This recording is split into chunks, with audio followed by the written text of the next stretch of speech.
ఎవరు ఎక్కడ ఉండి ఎంత కృతజ్ఞతతో బతికినవాడు కానివ్వండి, ఎప్పుడూ ఆయన పేరెత్తనివాడు కానివ్వండి, గోవిందా అని కూడా అననివాడు కానివ్వండి, కానీ కష్టం వచ్చినప్పుడు ఒక్కసారి ఆయన్ని తలుచుకున్నాడు అనుకోండి, అంతే ఉత్తర క్షణంలో వచ్చి ఆదుకుంటాడు. కలలోనంత మున్నెరుంగని మహాకష్టాత్ముడైనట్టి దుర్బలుడు ఆపత్సమయంబునన్ నిజపదాబ్జాతంబు ఉల్లంబునన్ తలపన్ అంతని వచ్చి ఆర్తిహరుడై తన్నైన ఇచ్చును సునిశ్చల భక్తి భావములన్ భజించు వారికిడడే సంపద్విశేషోన్నతులు. కలలో కూడా ఎప్పుడూ వెంకటరమణుణ్ణి తలుచుకోనటువంటి వాడు, పరమ కృతజ్ఞుడైనటువంటి వాడు,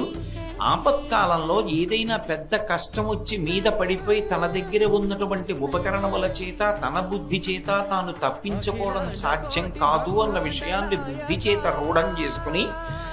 అప్పుడు ఇక ఆయన తప్ప వేరొక మార్గం లేదు అని మనసులో విశ్వసించి ఒక్కసారి పిలిచినంత మాత్రం చేత పరిగెత్తుకొచ్చి ఆపద తీర్చడం కాదు, తనని తాను కూడా ఇచ్చేసుకుంటాడు.